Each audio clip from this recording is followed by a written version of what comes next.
যারা ভুল ধরিয়ে দিয়েছেন তাদের জন্য আমি আমার মন থেকে দোয়া করছি। যদি তারা পিতার মতো ভাইয়ের মতো আমাকে ভুল ধরিয়ে দিয়ে থাকেন, ইনশাআল্লাহ তারা ভবিষ্যতে আমার পক্ষ থেকে যে কোনো ভুল হলে আমি ইমিডিয়েটলি শুধরে নিব ইনশাআল্লাহ। কারণ আমি উম্মাহকে ভালোবাসি, আল্লাহকে ভালোবাসি, তার রাসূলকে ভালোবাসি, তার দ্বীনকে ভালোবাসি। কখনোই আমার ইন্টেনশন ছিল না যে আমার দ্বারা নবী সাল্লাল্লাহু আলাইহি ওয়াসাল্লামের শানের খেলাফ কিছু হবে। বরং যদি নবীর জন্য জীবন দেওয়ার প্রশ্ন আসে, তোমার আগে আমি দাঁড়াবো ইনশাআল্লাহ, তোমার আগে আমি সামনের কাতারে দাঁড়াবো ইনশাআল্লাহ, যদি নবীর জন্য জীবন দেওয়ার প্রশ্ন আসে। একজন লিখেছে, আমি নাকি বলেছি যে নবী সাল্লাল্লাহু আলাইহি ওয়াসাল্লাম নবী হওয়ার যোগ্যই ছিলেন না। নাউযুবিল্লাহ। আল্লাহর কসম করে বলছে, এই কথা জীবনে আমি কথা বলি। এই কথাটাকে দিয়ে বিতর্কিত করেছে। আমি এতটুকু বলবো যে আমি সচরাচর মানুষের নামে বদদুয়া করি না। যে কাজটা এই কাজটা করেছে, আল্লাহ পাক যেন তার মিথ্যা প্রতিদান তাকে দান করে। 2 নম্বর যে লাইনটা দিচ্ছিল, যে আমি বলেছিলাম তিনি ভয় পেয়ে গিয়েছিলেন, এরকম বলেছিলাম। ফিতরাতুল ওয়াহির সময় গ্যাপ ছিল একটা ওয়াহি, তিনি ভয় পেয়ে গিয়েছিলেন, কয়েকবার পাহাড়ে চূড়া উঠে তিনি নিজেকে ফেলে দেওয়ার চেষ্টা করেছেন, এমন একটা কথা বলেছিলাম। আল্লাহর কসম করে বলছি যে এই কথাটা বলার মধ্য দিয়ে আমার ইন্টেনশন কখনো এমন ছিল না যে এখানে নবীর শানের খেলাফ কিছু আছে। এবং এই কথাটা বলার জন্য আমি প্রকাশ্যে স্ট্যাটাস দিয়ে সবার কাছে ক্ষমাও চেয়েছি। তবে এতটুকু জানা উচিত যে কথাটা আছে কোথায় বা কোথা থেকে বলা হয়েছে। আপনি এই যে সিরাতের যে বইগুলোর নাম বললাম, ম্যাক্সিমাম সিরাতের বইয়ের মধ্যে এই গল্পটা আছে। আপনি আর রাহিকুল মাকতুম বইটা পড়েন, দেখবেন এটা আছে রাহিকুল মাকতুম বইয়ের মধ্যে, অন্য অনেক বইয়ের মধ্যে আছে, যারা পড়েছেন আপনারা সবাই জানেন। কিন্তু রাহিকুল মাকতুম বইটা 1187টা বইয়ের মধ্যে প্রথম স্থান অধিকারী বই। আমার কথা শোনেন।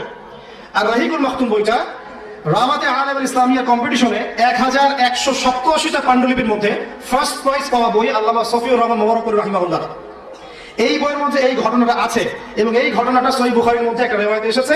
যদিও বা রিওয়ায়াতের সনদে দুর্বলতা আছে, এখানে এটা সরাসরি নবীর কথা নয়, আয়েশা রাদিয়াল্লাহু আনহার কথা নয়, যেটা আমার জানা ছিল না। যেটা আমার জানা ছিল না সেটার জন্য আমি অবশ্যই অ্যাপোলজাইজ করতেই পারি যে এই জ্ঞানটা আমার তখন ছিল না। আমি রাহিকুল মাকতুম বইয়ের হাওয়ালা দিয়ে কথাটা বলেছিলাম। এখন কথা হচ্ছে, রাহিকুল মাকতুম বইয়ের মধ্যে কিন্তু হাদিসের কোনো তাহকিক নেই।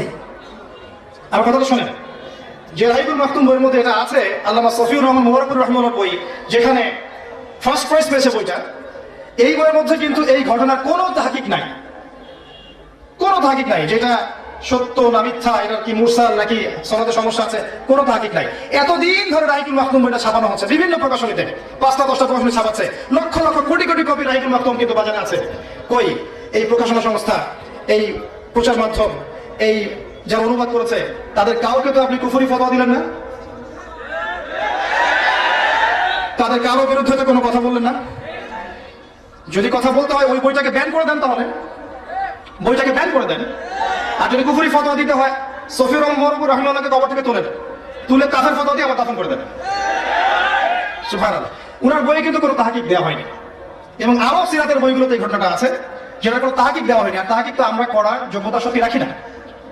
এই জেনারেল লাইন থেকে যারা উঠে এসেছে এবং যারা তালেব ইলম, তারা কি সবাই হাদিসের তাহকিক করতে পারে? তারা যখন এই বইটা পড়বে, তাদের সামনে যখন আসবে এই লাইনগুলো চলে আসবে, তারা কি এটাকে বিশ্বাস করবে না? স্বাভাবিক করতেই পারে। তাহলে কি দায়িত্ব ছিল? যে এটাকে কাছে দেখে নিয়ে বুঝিয়ে দেয়া যে আসলে এই হাদিসটার সনদে এই সমস্যা আছে, এখানে এই সমস্যা আছে, এখানে সমস্যা আছে, এটা থেকে ফিরিয়ে নেওয়া। কিন্তু এই কাজটা আমরা করতে পারি না। আমরা ইন্টেনশনালি কাজটা করেছি। লেকচারের টপিক ছিল হয়তো অন্য কিছু, এখান থেকে 2-একটা লাইন বাছাই করে এটাকে ভাইরাল করা হয়েছে। তার মানে পিছনে কোনো উদ্দেশ্য আছে। তারপরেও আমি পাবলিকলি সবার সামনে, আমি এমন মানুষ নই যিনি ভুলের উপর অটল থাকতে পারি, পাবলিকলি সবার সামনে, আপনাদের সবার সামনে সবাইকে সাক্ষী রেখে, আল্লাহকে সাক্ষী রেখে আমি আমার বক্তব্যের ভুল স্বীকার করছি। যেখানে শব্দ চয়নে হয়তো আমার ভুল হয়ে গেছে, এটা একটা মানুষের পক্ষে হতেই পারে। যে এই চেয়ারে বসেছে তার পক্ষে শব্দ চয়নে মিস্টেক, স্লিপ অফ টাং হতেই পারে। আপনারা আপনাদের ইতিহাস ঘেটে দেখেন যে স্লিপ অফ টাং সমস্ত লেকচার হয়েছিল কিনা কখনো কখনো। ওগুলোকে যদি মার্ক করে করে জনসম্মুখে আমি মানুষকে হ্যাসেল করার চেষ্টা করি, তাহলে উম্মার উপকারের জায়গায় ক্ষতি হয়ে যাবে। যখন নবীর উম্মত কবর সেজদা দেয়, মাজারে সেজদা দেয়, যখন ইয়া করে বেদাতের উপর আমলগুলো করে, হারাম খায়, নবীর উম্মত যখন মায়ের খায়, তখন নবীর শানের খেলাফ কিছু হয় না? এইগুলোর এগেনস্টে কথা বলা যায় না? আমরা বিনয়ের সাথে অনুরোধ করবো যে মানুষ মাত্র ভুল হতে পারে।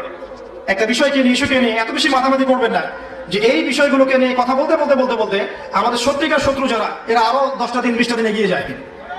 যতটা সময় আমরা এগুলোতে নষ্ট করি, ওই সময়গুলোতে ইসরায়েল আরো 10টা মিসাইল বানিয়ে ফেলে।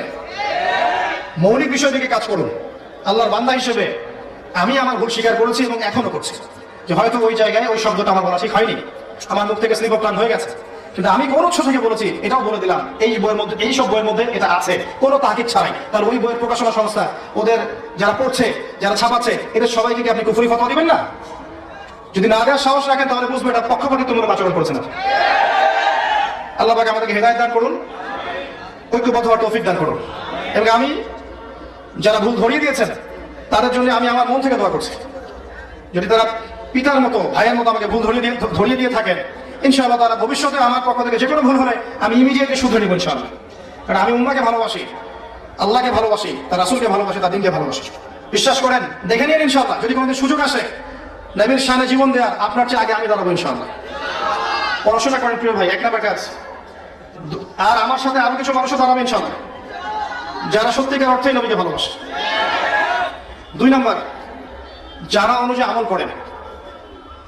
কোন কোন সাবজেক্ট পড়তে বলেছি? কোরআন, হাদিস, ফিকহ, সিরাত, ইতিহাস, ইসলামিক অর্থনীতি, জিওপলিটিক্স এবং জেনারেল যারা পড়ছেন এটা পড়বেন। এরপর জানা অনুযায়ী আমল করবেন, পারবেন না? যতটুকু জানেন এই অনুযায়ী আমল করবেন। এই যে চেয়ারে বসে কথা বলছি, সবচাইতে ডেঞ্জারাস জায়গায় বসে আছি আমি। আমি যা বলছি যদি আমি আমল না করতে পারি, কালকে দেখবেন জাহান্নামে আমি চলে গেছি, নাউজুবিল্লাহ।